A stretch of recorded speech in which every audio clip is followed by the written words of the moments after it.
Bom dia, meu irmão, bom dia, minha irmã, sejam todos muito bem-vindos à nossa Escola Bíblica Dominical, da nossa primeira Igreja Batista em Teresópolis, nesta série de estudos do quarto trimestre, que é a revista Palavra e Vida, que tem por título Corpo e Unidade. É uma série de estudos nas cartas que o apóstolo Paulo escreveu à Igreja de Coríntios, tá?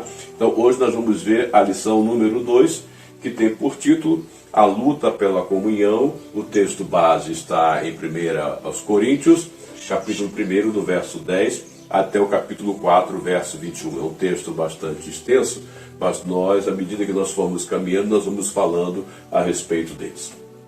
Bom, a carta 1 aos Coríntios é a igreja contemporânea diante do espelho. Vocês sabem muito bem que a palavra de Deus ela é bastante atual, ela reflete o que houve no passado e reflete a situação da igreja, sobretudo essas cartas paulinas, o corpo paulinos, né? Então, é a igreja como se ela estivesse se olhando diante do espelho. Isso nos mostra que a carta é bastante aplicável aos nossos dias. A igreja de Corinto foi uma das igrejas implantadas durante a segunda viagem missionária do apóstolo Paulo. Tá? Aqui nós vemos um texto lá em Atos que diz o seguinte: depois disso, Paulo saiu de Atenas e foi para Corinto. Ali encontrou um judeu chamado Áquila, natural do Ponto, que havia chegado recentemente da Itália, com Priscila, sua mulher, pois Cláudio havia ordenado que todos os judeus saíssem de Roma. Paulo foi vê-los e, uma vez que tinham a mesma profissão, ficou morando e trabalhando com eles, pois era um fabricante de tendas. Veja, o apóstolo Paulo, ele se sustentava do seu trabalho também. Aí, nós vamos ver, continuando o texto, todos os sábados ele debatia na sinagoga e convencia judeus e gregos. Aqui nós podemos substituir gregos por gentios. Então Paulo saiu da sinagoga e foi para a casa de Tício Justo, que era temente a Deus e que morava ao lado da sinagoga. Crispo, chefe da sinagoga, creu no Senhor, ele e toda a sua casa, e dos coríntios que o ouviam, muitos criam e eram batizados. Assim Paulo ficou ali durante 1 ano e meio, ensinando-lhes a palavra de Deus. Aqui nós vemos em Atos 18, do verso 1 a 4, tá? Do verso 1, do 18, verso 1 a 4, 7, 8 e 11. Isto é um relato da segunda viagem missionária do apóstolo Paulo, quando ele chegou à igreja de Corinto. Então, a segunda viagem missionária do apóstolo Paulo, nós temos aqui, nós vemos que ele saiu de Antioquia, passou pela Ásia. Quando chegou naquela região da Galácia, ele queria ir mais para o norte, mas o Espírito de Deus o impediu e o mandou então para a Macedônia. E na Macedônia, então, ele foi a Filipo, depois ele foi a Tessalônica, depois ele foi a Bereia, de Bereia ele foi a Atenas, de Atenas ele foi a Corinto, que é onde se passa então o texto que nós estamos estudando hoje. Ao escrever 1 aos Coríntios, o apóstolo Paulo não deixou nenhuma dúvida com relação à salvação dos membros daquela igreja. É claro, por que o apóstolo Paulo não deixou nenhuma dúvida? Porque uma vez que você foi salvo, uma vez que você teve um encontro genuíno com o Senhor Jesus Cristo, nada pode tirar esse privilégio que você tem, porque você foi justificado pelo sangue da cruz. Então, 1 aos Coríntios, capítulo 1, versos 2, 7 e 8, diz: a igreja de Deus que está em Corinto, aos santificados em Cristo, que significa aos separados em Cristo, aos que são dele, em Cristo Jesus, e chamados para serem santos juntamente com todos os que em toda parte invocam o nome do nosso Senhor Jesus Cristo, Senhor deles e nosso. De modo que não lhes falta nenhum dom espiritual. Olha que importância tinha essa igreja, que o Senhor lhe havia dotado com todos os dons espirituais. Enquanto vocês aguardam que o nosso Senhor Jesus Cristo seja revelado, ele os manterá firmes até o fim. Veja como a sua salvação é garantida, veja como o Senhor vai mantê-lo firme até o fim. De modo que vocês serão irrepreensíveis no dia de nosso Senhor Jesus Cristo. 1 Coríntios, capítulo 1, versos 2, 7 e 8. Então, a carta, entre outros assuntos, ela exorta a igreja com relação à comunhão. Havia um problema lá de comunhão lá em Corinto. A igreja de Corinto não era perfeita, assim como nenhuma igreja é, né? Então nós vamos ver que aqui, eis o porquê de essa carta ser bastante atual, eis porque nós falamos logo no início que a carta aos Coríntios é a igreja de hoje se olhando no espelho e vendo a sua situação, confrontando com aquilo que o apóstolo Paulo escreveu aos Coríntios, na sua primeira e segunda cartas. Essa igreja, ao invés de estar unida, uma vez que eles estavam em Cristo, na realidade estava dividida. Havia lá um problema sério de comunhão nesta igreja de Corinto, tá? E olha aqui, 1 Coríntios, capítulo 1, verso 10, irmãos, em nome do Senhor Jesus Cristo, suplico a todos vocês que concordem uns com os outros do que falam, para que não haja divisões. O problema deles era divisão, partidarismo entre vocês, e sim que todos estejam unidos num só pensamento e num só parecer. Então, enfatizando o apóstolo Paulo, é importante que vocês estejam unidos num só pensamento e num só parecer. Então, o que havia? Havia partidarismo na igreja de Corinto, havia grupinhos na igreja de Corinto. Aqui, 1 Coríntios, ainda capítulo 1, versos 12 e 13, com isso quero dizer que cada um de vocês afirma, eu sou de Paulo, eu de Apolo, eu de Pedro e eu de Cristo. Acaso Cristo está dividido? Foi Paulo crucificado em favor de vocês? Foram vocês batizados em nome de Paulo? O que Paulo está querendo dizer é o seguinte, em função desse partidarismo, Paulo está dizendo o seguinte, olha, eu não prego um Cristo diferente do que Apolo prega e do que Pedro prega, tá? Cristo não está dividido. A mensagem do Evangelho é única, ela é uniforme para todos os pregadores. Então Paulo diz, acaso Cristo está dividido? Fui eu que fui crucificado por vocês? Tá? Não. O que é importante é o Senhor Jesus Cristo. Então Paulo vai chamar a atenção, vai dar alguns puxões de orelha nos membros da igreja de Corinto em função desse partidarismo que havia na igreja. Olha, era comum na sociedade de Corinto as pessoas se apegarem às ideias de filósofos e pensadores, porque era na Grécia, mais à frente eu vou falar um pouco mais, era na Grécia, e a Grécia, a filosofia era muito forte, a sabedoria humana, o conhecimento humano naquela época era muito forte, então os filósofos e pensadores acabaram por influenciar a igreja. E eis aí uma das causas do partidarismo, dos grupinhos que havia na igreja, né? Então, olha aqui, ó, a igreja havia assimilado essa ideia, ou seja, a igreja havia assimilado a cultura, tá, que estava ao seu redor. Isso é um grande perigo quando a igreja começa a assimilar aquilo que o mundo vive de uma maneira diferente. O apóstolo Paulo nos recomenda com relação a isso. Olha, não se amoldem ao padrão deste mundo, mas transformem-se pela renovação da sua mente, para que sejam capazes de experimentar e comprovar a boa, agradável e perfeita vontade de Deus, Romanos 12, 2. A igreja de Corinto estava amoldada aos padrões daquela civilização, daquela cultura, e isso influenciava a igreja. Então alguns diziam, eu sou de Paulo, eu sou de Apolo, eu sou de Pedro. Aí Paulo pergunta, por acaso Cristo está dividido? Cada um pregou um Cristo diferente? Né? Apolo tinha um discurso refinado e erudito. Apolo era de Alexandria, tá? Uma cidade muito importante do Egito. Aliás, foi lá em Alexandria que foi feita a tradução do Velho Testamento para o grego koiné, que era o grego popular. Então o grupo de eruditos se reuniu lá, 72 ou 73 eruditos, e daí deu o nome Septuaginta, 70, então 70 tradutores em torno dele, e eles fizeram a tradução então do Velho Testamento para o grego. E como isso foi extremamente importante, porque a língua da época era o grego, então isso era importante para aprendizado e conhecimento da palavra de Deus no Antigo Testamento naquela época. Pedro atraía os mais tradicionais, ele havia andado com o Senhor Jesus Cristo. Apolo tinha um discurso mais refinado. Pedro, pelo fato de ele ter andado com o Senhor Jesus Cristo, muitos o viam de uma maneira muito diferente. Então alguns se apegavam a Pedro, outros se apegavam a Apolo, outros se apegavam a Paulo. Paulo tinha sua mensagem em simplicidade, Apolo era mais erudito, e Pedro muito mais simples, que era um pescador que se tornou apóstolo, né? Então, veja só, então por isso que Pedro atraía os mais tradicionais, tá? Havia aqueles então que diziam, eu sou de Cristo. Um dizia, eu sou de Paulo, outro dizia, eu sou de Apolo, outro dizia, eu sou de Pedro, mas havia um grupo mais especial ainda, aquele grupo que dizia, eu sou de Cristo.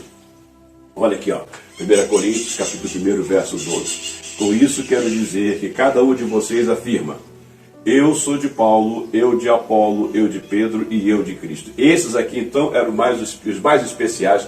Por quê? Esses se julgavam mais espirituais do que os demais, do que aqueles que eram do grupo de Paulo, do partido de Paulo, de Apolo e de Pedro. Esses se julgavam mais espirituais, são aqueles que não se submetem à liderança da igreja. Olha como a carta é atual, olha como a gente pode trazê-la para os nossos dias de hoje. Nós vemos muitos crentes que têm dificuldade em se submeter à autoridade da liderança. E veja só, a liderança é um dom que foi dado por Deus. A igreja de Corinto, Paulo diz que nenhum dom lhe faltava. Tá? E alguns o Senhor deu o dom de pastor, alguns o Senhor deu o dom de ensino, alguns o Senhor deu o dom de liderança, e há outros dons mais que não é o objetivo aqui agora, mas eu quero dizer que se o Senhor deu esses dons é porque eles lideram, e uma vez que eles lideram, nós devemos estar submissos à liderança da igreja que o Senhor colocou lá, o pastor, que é para liderar a igreja. Então esses se julgavam mais espirituais, tá? Porque eu sou de Cristo, eu não me submeto à liderança. Por causa disso havia contenda entre os irmãos da igreja de Corinto. Imagine só como é que isso não era fácil, né? Contenda, nós sabemos muito bem, é obra da carne. É obra da velha natureza, e nós vamos ver isso lá nas obras da carne, que o apóstolo Paulo fala em Gálatas, capítulo 5, versos 19 e 20. Ora, as obras da carne são manifestas: imoralidade sexual, impureza e libertinagem, idolatria e feitiçaria, ódio, discórdia, ciúmes, ira, egoísmo, dissensões, facções e por aí vai. Mas nós queremos destacar aqui no contexto da igreja de Corinto a discórdia. Eles não concordavam em função do partidarismo. Eu sou de Paulo, eu sou de Apolo, eu sou de Pedro, eu sou de Cristo. Então, veja só, eles estavam vivendo uma vida carnal, não uma vida de crescimento no Espírito, e nós devemos ter cuidado com isso na igreja. Então, Paulo vai apelar para a autoridade do nome de Jesus Cristo. Ele vai apelar para o nome que é sobre todo o nome, porque a igreja é de Cristo. Ele que é o líder da igreja. Então o apóstolo Paulo vai dizer: irmãos, em nome de nosso Senhor Jesus Cristo, suplico a todos vocês que concordem uns com os outros no que falam, para que não haja divisões entre vocês, e sim que todos estejam unidos num só pensamento e num só parecer. Então Paulo vai apelar para o nome daquele que é o nome que é sobre todo nome, que é o nome do Senhor Jesus Cristo. Em nome do Senhor Jesus Cristo, eu suplico a vocês, pare com essa divisão. Isso impede a igreja de crescer, isso trava o crescimento da igreja, quando há esses milímetros, essas divisões dentro da igreja. E ele acrescenta: dou graças a Deus por não ter batizado nenhum de vocês, exceto Crispo e Gaio, de modo que ninguém pode dizer que foi batizado em meu nome. Batizei também os da casa de Estéfanas, além destes, não me lembro se batizei alguém mais. 1 Coríntios, capítulo 1, 14 a 16. Aí nós vemos alguns que têm um certo orgulho de dizer: eu tenho tantos anos de crente, e eu fui batizado pelo pastor fulano, pelo pastor cicrano. Esquecem-se, olha, eu fui batizado pelo pastor fulano. Esquece-se que o importante do batismo é que nós fomos batizados em nome de Jesus. Foi Ele que morreu por nós. E no batismo, que é um simbolismo de morrer para uma velha vida e nascer para uma nova vida, nós morremos para a velha vida e nascemos para a nova vida, porque Jesus nos tornou isso propício. Então nós fomos batizados em nome de Jesus Cristo. Então não é o pastor fulano que me batizou. E Paulo fazia questão de dizer: olha, eu batizei alguns aí, fiz questão de não batizar mais, porque Cristo não me enviou para batizar, mas sim para evangelizar. Então, na realidade, a igreja estava dando mais valor ao mensageiro do que à mensagem e ao seu fundamento. Tá? Então, eles davam mais valor ao líder, a Paulo, a Apolo, a Pedro, do que a mensagem e ao seu fundamento, que é Cristo. Tanto que Paulo apela para o nome de Jesus Cristo, né?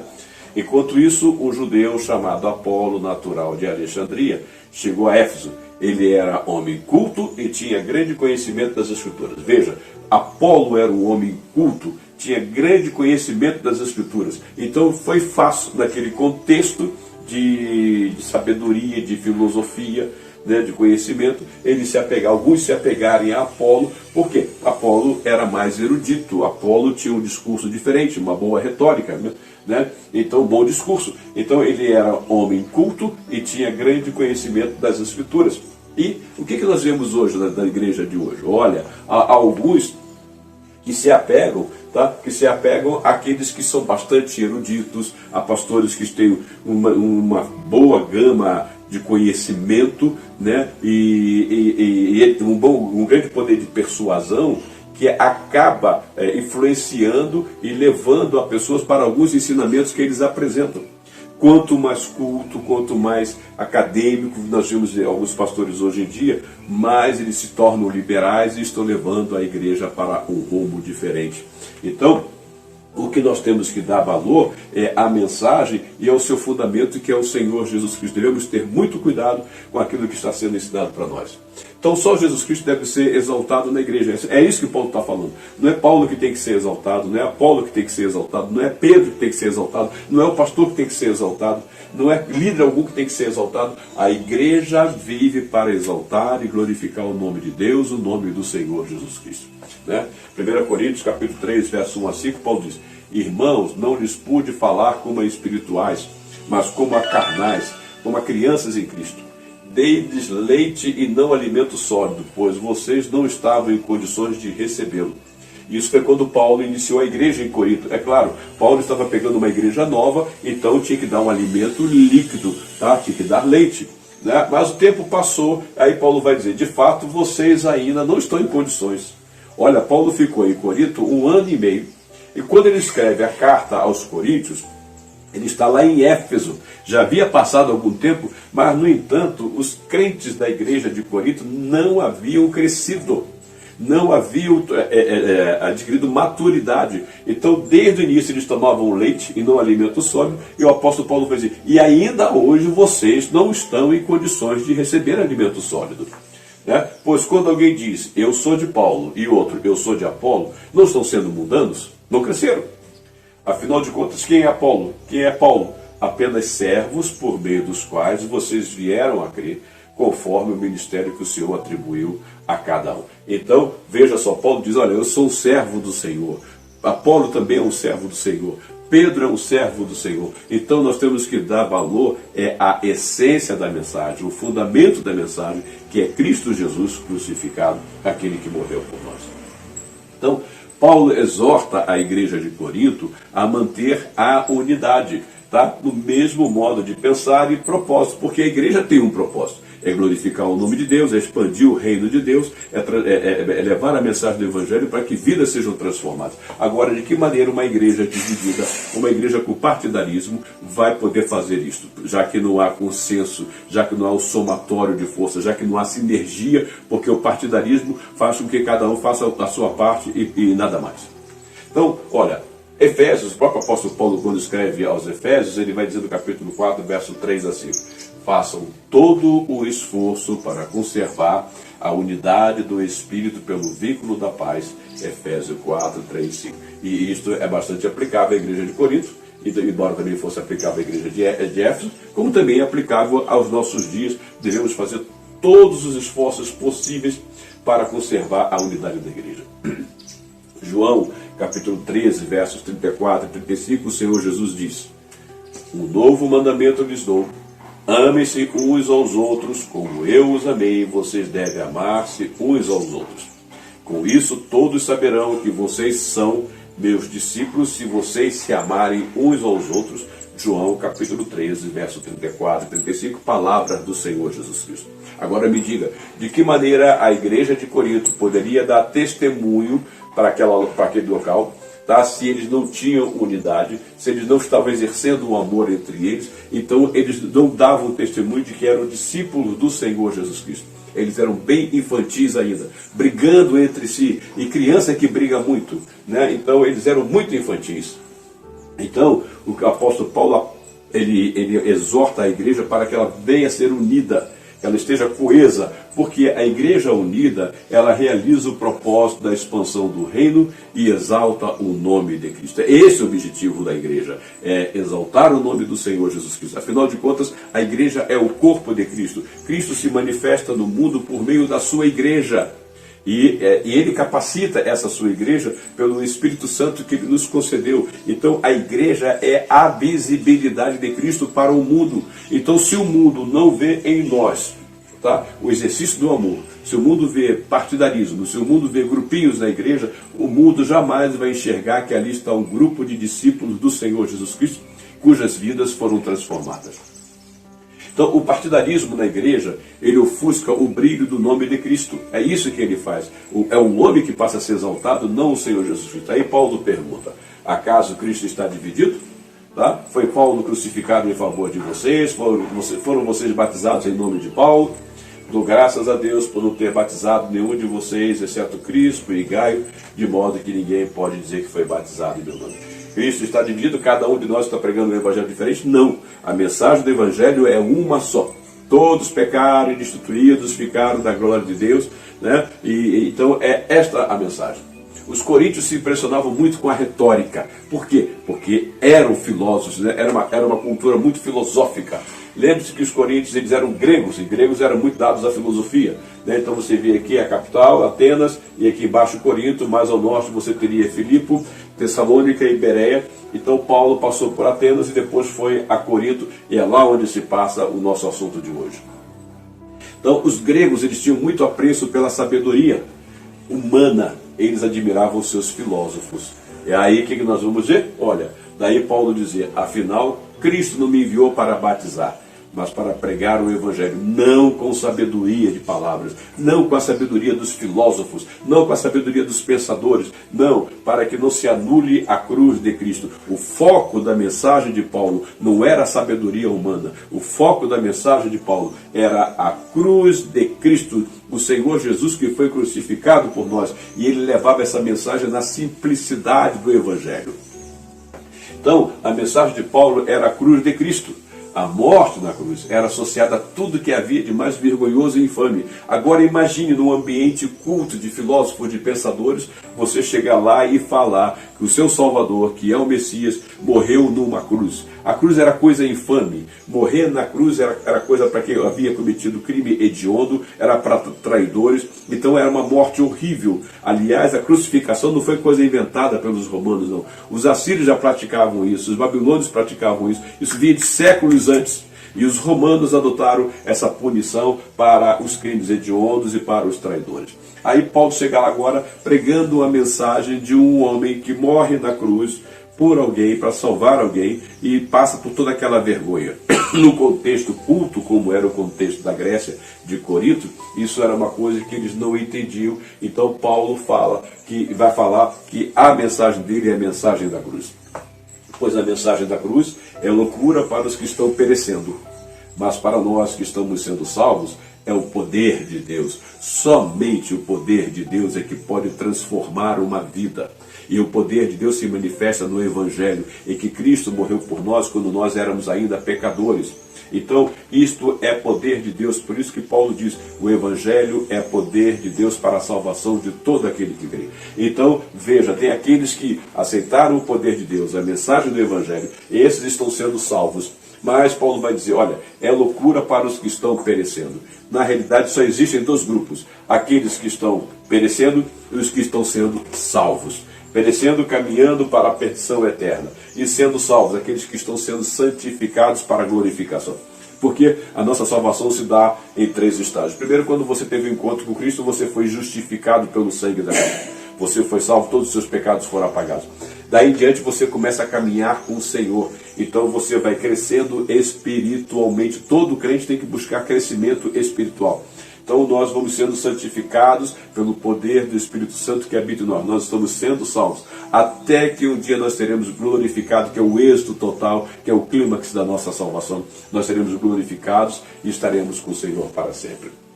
Então Paulo passa a enfatizar a importância da cruz de Cristo. Somente o Evangelho da cruz de Cristo conduz à salvação. Não há um outro meio, não há sabedoria humana, não há nada mais. Só o Evangelho da cruz. Aí veja aqui, pois está escrito, destruirei a sabedoria dos sábios e rejeitarei a inteligência dos inteligentes. Onde está o sábio? Onde está o erudito? Onde está o questionador desta era? Acaso não tornou Deus louca a sabedoria deste mundo? Visto que na sabedoria de Deus o mundo não o conheceu por meio da sabedoria humana, agradou a Deus salvar aqueles que creem por meio da loucura da pregação. Veja, era uma loucura pregar isto de que o Salvador morreu numa cruz. Mas Paulo diz, olha, o mundo não entende isso. A sabedoria de Deus é muito maior em relação à sabedoria do homem. Visto que na sabedoria de Deus o mundo não o conheceu por meio da sabedoria humana, a sabedoria humana não leva ninguém a Cristo, não leva ninguém a Deus, somente a mensagem da loucura da pregação do Evangelho. Era isso que Paulo falava. Prosseguindo no texto, os judeus pedem sinais miraculosos. Os judeus gostavam de ver sinais, estavam acostumados com isso. Lembre-se, desde lá do Egito, que eles eram acostumados a ver milagres, então eles sempre queriam milagres, eles sempre pediam a Jesus algum sinal. E os gregos procuravam sabedoria. Os gregos buscavam sabedoria. Os filósofos buscavam a verdade, eles queriam encontrar a verdade. Aí quando chega o Senhor Jesus e diz assim, olha, eu sou o caminho, a verdade e a vida. Filósofos, homens deste mundo, sábios deste mundo, olha, eu sou a verdade. Se vocês estão buscando a verdade, eu sou a verdade. Venham a mim e vocês então serão salvos. Então os judeus pedem sinais miraculosos e os gregos procuram sabedoria, mas Paulo vai dizer, nós porém pregamos a Cristo crucificado, qual de fato é escândalo para os judeus e loucura para os gentios. Era uma coisa incrível, eles tinham muita dificuldade em entender isto. Mas para os que foram chamados, para os que foram eleitos, para os que foram escolhidos, tanto judeus como gregos, ou seja, como gentios, Cristo é o poder de Deus e a sabedoria de Deus. Olha só, toda a sabedoria de Deus se encerra em Cristo. Toda a sabedoria de Deus. Veja, apesar de nosso Cristo ter sofrido aquela morte horrenda, numa cruz de uma maneira vergonhosa, sofrendo daquele jeito, mas ali estava toda a sabedoria de Deus manifestada no poder da cruz. Então, porque a loucura de Deus é mais sábia do que a sabedoria humana e a fraqueza de Deus, de se entregar numa cruz, de se deixar morrer naquela cruz, de deixar ser cravado suas mãos, seus pés naquela cruz, a fraqueza de Deus é mais forte do que a força de qualquer homem do mundo. É que o apóstolo Paulo fala isso em 1 Coríntios, capítulo 1, versos 22 a 25. Então o apóstolo Paulo volta a ressaltar os prejuízos que a divisão causa na igreja, tá? Ele volta a falar sobre isso, né? Olha, eu já li esse texto aqui, então Paulo diz, olha, eu não posso ainda dar a vocês um alimento mais sólido, porque quando eu comecei com vocês, eu dei leitinho para vocês, mas ainda vocês continuam precisando de leitinho. Vocês não podem comer algo mais sólido, porque vocês estão imaturos, porque visto que há inveja e divisão entre vocês, vocês não estão sendo carnais e agindo como mundanos. Veja, então, esta igreja era uma igreja imatura. Por quê? Eles tinham esse partidarismo, eu sou de Paulo e outro eu sou de Apolo, não estão sendo mundanos? É isso que ele pergunta. Então o que Paulo quer dizer é o seguinte, olha, estamos sendo salvos, nós estamos no processo de santificação.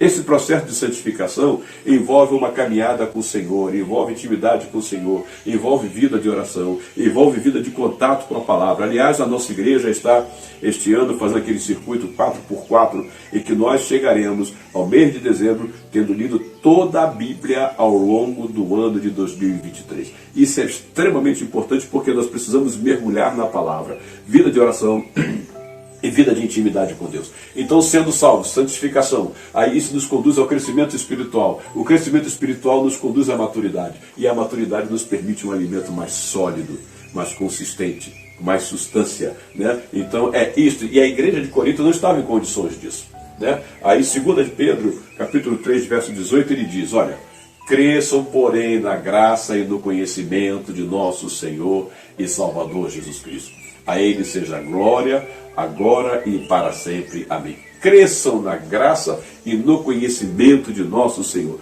O que é isso? Vida de intimidade, vida de oração, vida de contato com a palavra. Ainda, mas o alimento sólido é para os adultos. A igreja de Corinto não era uma igreja de adultos, os quais, pelo exercício constante, tornaram-se aptos para discernir tanto bem quanto o mal. Olha, exercício constante. Tá? Veja só a constância como ela é importante na caminhada com o Senhor. É um crescendo. Então, quando Pedro diz cresçam na graça, Crescer na graça significa demonstre que há em vocês a manifestação do fruto do Espírito com todas as suas facetas, né? E conhecimento é intimidade com o Senhor por meio da sua palavra. Então a igreja de Corinto não estava vivendo esse momento, não estava vivendo isto, e hoje também nós temos que ter o mesmo cuidado. Devemos crescer na graça, devemos demonstrar o exercício do fruto do Espírito em nossas vidas, e também devemos ter contato com a palavra, intimidade com o Senhor e vida de oração. Os crentes de Corinto ouviam a palavra, mas não a colocavam em prática. Isso é muito perigoso, tá? Porque entra por um ouvido e sai pelo outro e vai vivendo a vida da mesma maneira, ou seja, de maneira imatura e irresponsável na caminhada.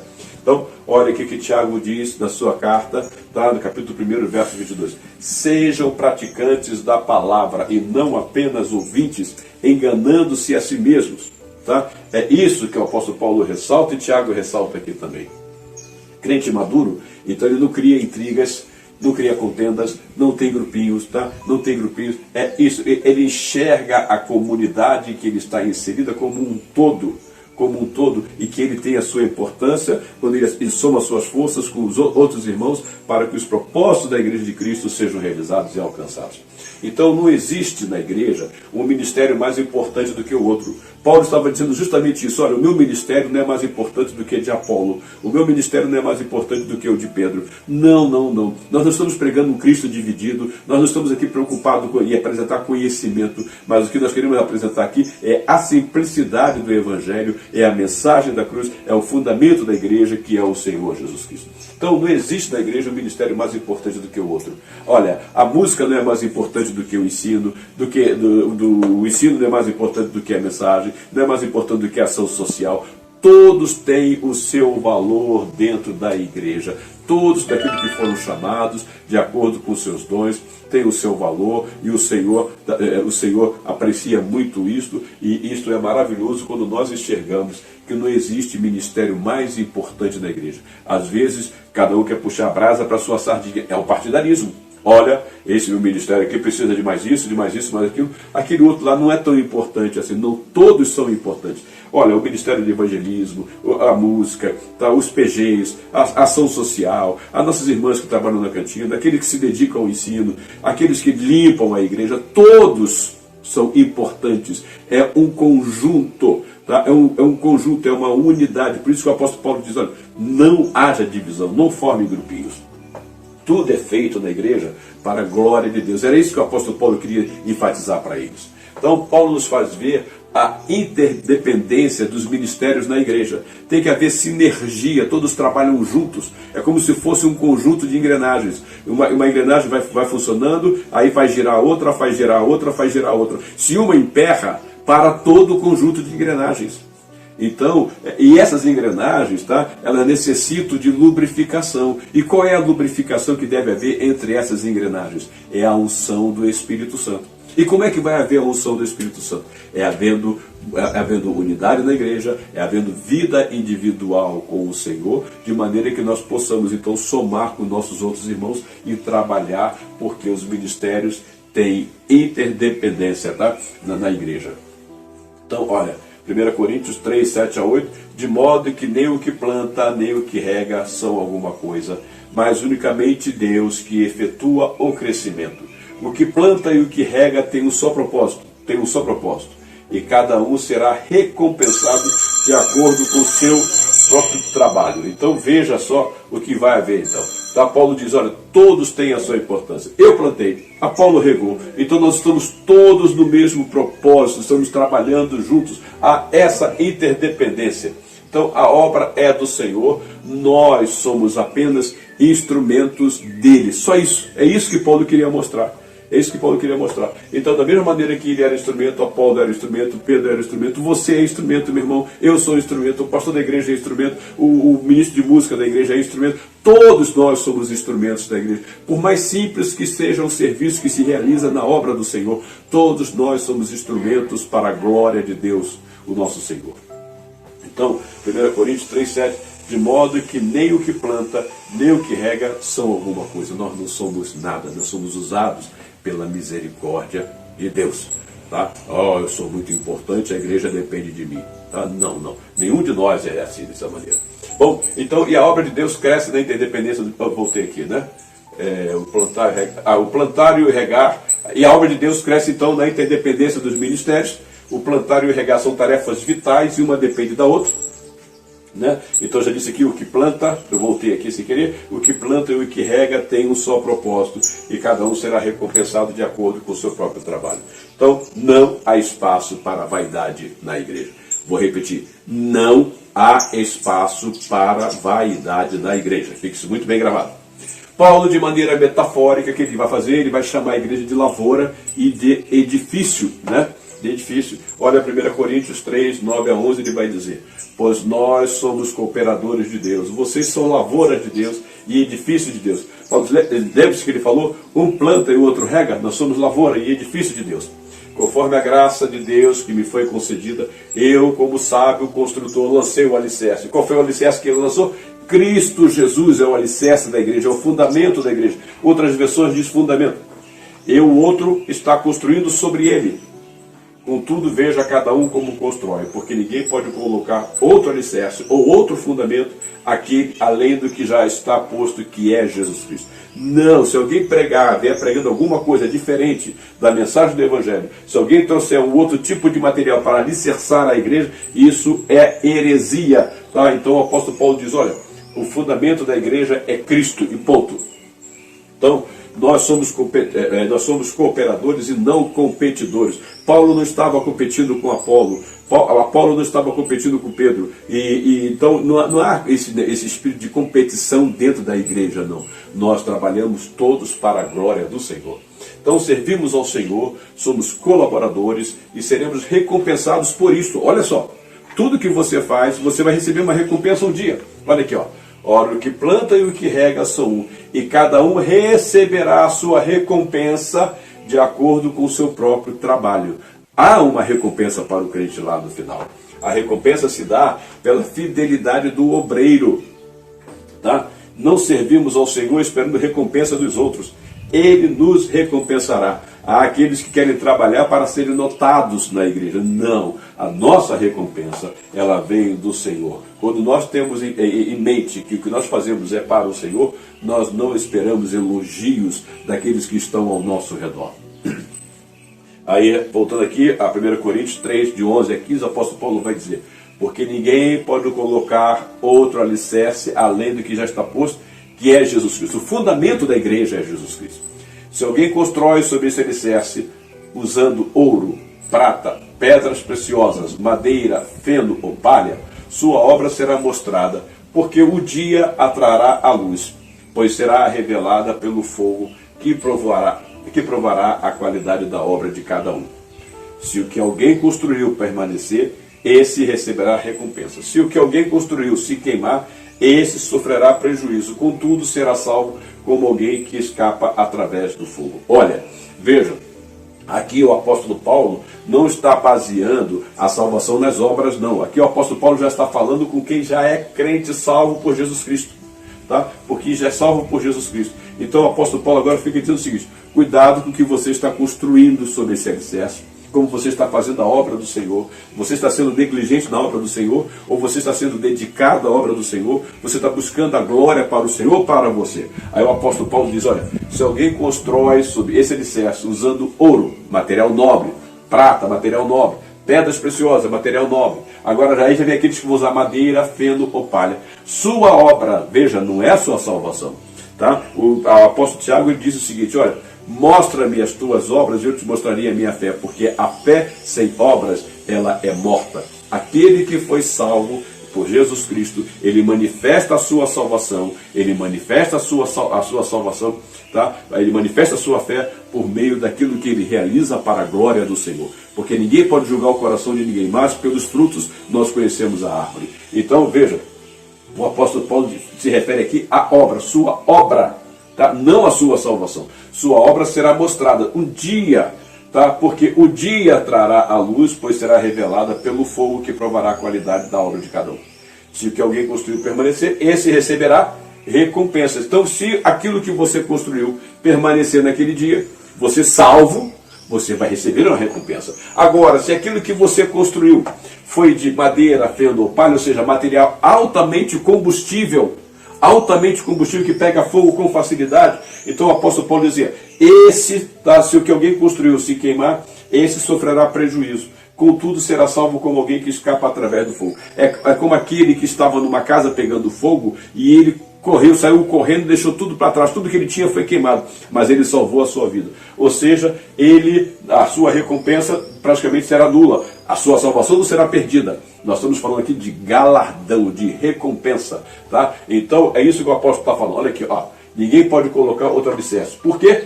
Aquilo que nós fazemos naquele grande dia do juízo, tá?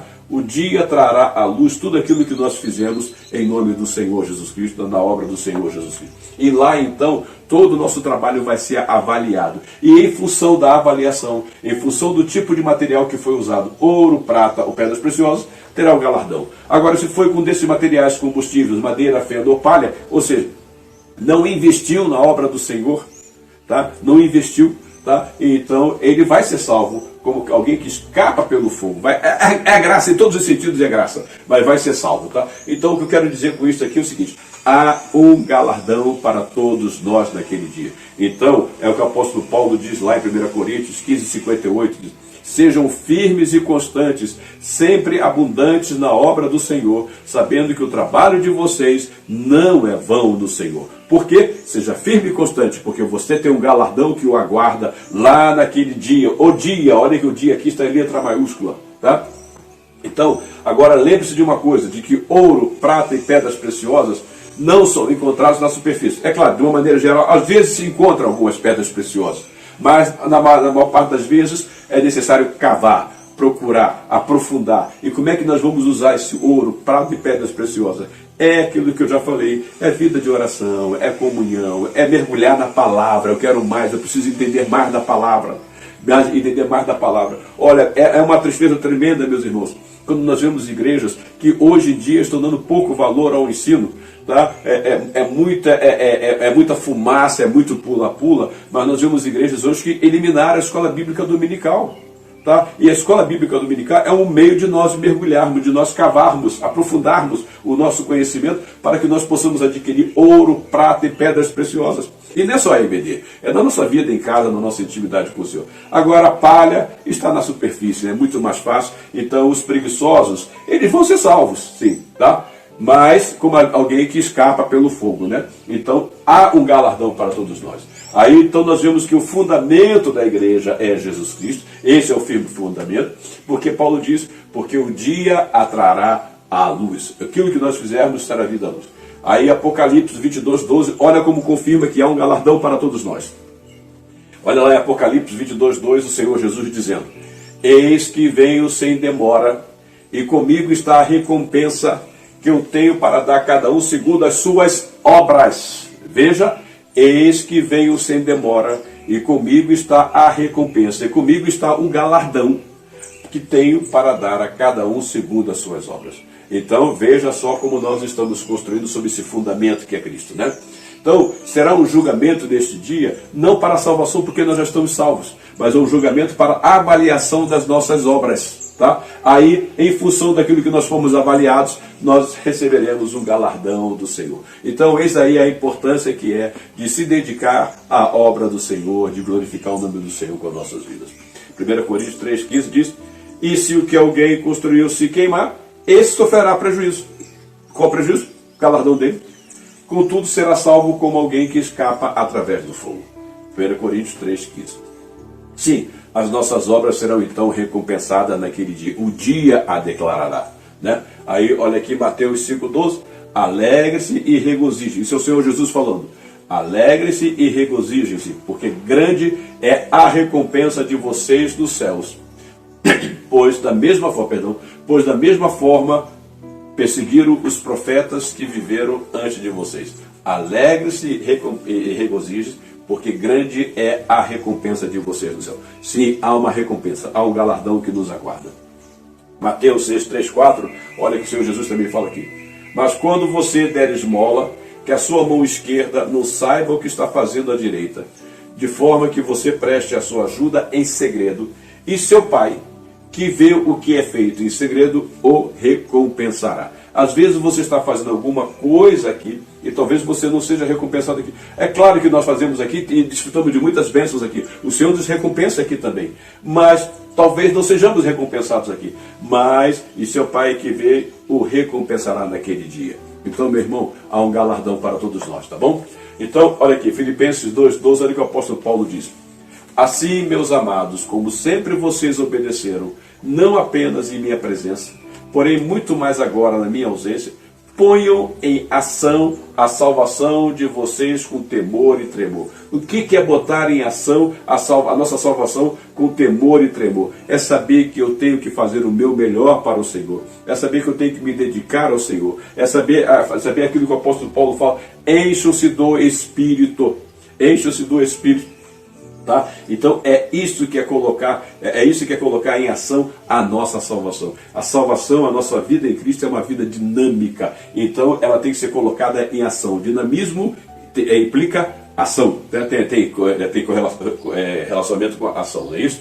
Então, assim, meus amados, como sempre vocês obedeceram, não apenas em minha presença, porém muito mais agora na minha ausência, ponham em ação a salvação de vocês com temor e tremor. Filipenses 2:12. Os coríntios queriam construir a igreja com a sabedoria humana, a sabedoria do mundo, ao invés de dependerem da palavra. É isso que eles queriam. Aí Provérbios 2:1-5, olha a importância da palavra que nós vemos em Provérbios. Meu filho, se você aceitar as minhas palavras e guardar no coração os meus mandamentos, se der ouvido à sabedoria, inclinar o coração para o discernimento, se clamar por entendimento e por discernimento gritar bem alto, se procurar a sabedoria como se procura a prata e buscá-la, como quem busca um tesouro escondido, então você entenderá o que é temer ao Senhor e achará o conhecimento de Deus. Olha, Paulo fala da nossa obra, ouro, prata e pedras preciosas. Olha que aqui diz o sábio em Salomão, olha, a sabedoria como se procura a prata, tá? Então veja, nós temos que ser sábios na nossa caminhada, no nosso viver como cristãos. Paulo deixa uma advertência para os falsos mestres e falsos líderes, porque havia infiltração desses falsos mestres e falsos líderes lá. Aqui, Paulo vai falar então com toda a igreja da seguinte maneira: vocês não sabem que são santuários de Deus? Ou seja, vocês não sabem que você, igreja, é santuário de Deus? Aqui Paulo não está falando de maneira individual. Paulo está falando com toda a comunidade de fé de Corinto. Vocês não sabem que são santuário de Deus, você, igreja, e que o Espírito de Deus habita em vocês? Aí Paulo agora dá um puxão de orelha e alerta os falsos mestres, aqueles que viviam pregando heresia, aqueles que levando mensagens sem ter fundamento bíblico. Se alguém destruir o santuário de Deus, ou seja, se alguém levar mensagens estranhas para a igreja, Deus o destruirá, pois o santuário de Deus, que são vocês, é sagrado. Então, o santuário de Deus é a igreja, a coletividade. E nós devemos ter muito cuidado, porque hoje estão sendo pregadas heresias imensas por aí. Basta só você procurar na internet, basta você escutar alguns líderes de renome que você vai encontrar por aí, tá? E veja o que eles estão ensinando. Mas aí Paulo diz, olha, eles estão ensinando isso à igreja, causando prejuízo à igreja, ao santuário de Deus. Mas, assim como nós teremos a nossa recompensa, eles vão prestar conta ao Senhor, porque o apóstolo Paulo diz, se alguém destruir o santuário de Deus, Deus o destruirá, pois o santuário de Deus, que são vocês, igreja, é sagrado. Tá? Então o santuário de Deus é a igreja, a coletividade. Os falsos ensinos, as heresias, a aceitação do mundanismo, as divisões da igreja, isto aí, quem está levando isso para dentro da igreja, o Senhor o destruirá. Então hoje é comum você ver igrejas celebrando Halloween, você vê igrejas assimilando coisas mundanas, coisas sendo trazidas para dentro da igreja, né? Então você tem que ter muito cuidado com isso, porque olha, aquele que está levando esses ensinamentos para o santuário de Deus, para a igreja, o Senhor vai exigir deles. 2 Coríntios 11:4, o apóstolo Paulo diz o seguinte: pois se alguém lhes vem pregando um Jesus, que não é aquele que pregamos, ou se vocês acolhem um espírito diferente do que acolheram, ou um evangelho diferente do que vocês aceitaram, vocês o suportam facilmente. Eles estavam aceitando que entrassem essas heresias na igreja. Tá? Então, 2 Coríntios 11:13-14. Pois tais homens, olha aqui o que o apóstolo Paulo está falando, são esses aqui que estão destruindo o santuário de Deus, mas o Senhor o destruirá. pois tais homens são falsos apóstolos, é o que nós vemos hoje, obreiros enganosos, é o que nós vemos hoje, fingindo-se apóstolos de Cristo, é o que nós vemos hoje. Por isso que eu disse que as cartas aos Coríntios é a igreja atual se olhando no espelho.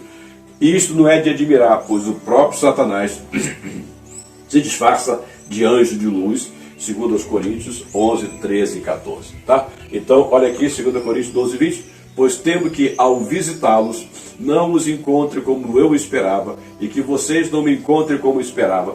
Temo que haja entre vocês brigas, invejas, manifestações de ira, divisões, calúnias, intrigas, arrogâncias e desordem. É que o apóstolo Paulo continua batendo nessa tecla. Então, por fim, meu irmão, olha, nós temos que manter a comunhão na igreja. E isso significa exercer o amor para que o mundo possa enxergar a igreja de Cristo como seus discípulos, tá? Então, é isso que é extremamente importante. Nós vamos encerrar, então, com esse texto aqui de Hebreus, capítulo 10, versos 24 e 25. E consideremos-nos uns aos outros para incentivar-nos ao amor e às boas obras. Veja, nós já estamos salvos. Nós não fazemos boas obras para sermos salvos. Nós fazemos boas obras porque fomos salvos. E essas boas obras serão um dia avaliadas pelo Senhor. E Ele vai nos dar, então, o galardão, a recompensa. Não deixemos de reunirmos como igreja. Hoje há aqueles que não precisam mais ir à igreja. Ainda mais agora com a facilidade da internet, é muito mais cômodo eu ficar em casa. Por que eu vou me deslocar se eu posso participar do... Não, nós como igreja precisamos estar unidos. Então não deixemos de reunirmos como igreja, segundo o costume de alguns. Mas encorajemo-nos uns aos outros. Encorajemo-nos uns aos outros, ainda mais quando vocês veem que se aproxima o dia. É este o dia em que as nossas obras serão avaliadas e que a nossa recompensa será dada de acordo com aquilo que nós fizemos para o Senhor. Estamos construindo com ouro, com prata, pedras preciosas, ou com madeira, palha ou feno. Tá? Então veja lá como nós estamos trabalhando. Então, meus irmãos, é muito importante na igreja que nós enxerguemos a igreja como uma unidade, como uma comunidade de fé, e que todos nós trabalhemos juntos para a glória do Senhor. Então, a nossa recomendação, que é o que o apóstolo Paulo nos dá, lutemos todos para a manutenção da comunhão da igreja. É isto, para que o propósito da igreja seja alcançado e o nome do Senhor glorificado. Meu irmão, minha irmã, que o Senhor os abençoe abundantemente. Tenham uma semana muito abençoada e até o nosso próximo encontro. Fiquem todos na graça e na paz do nosso Senhor Jesus Cristo. Amém.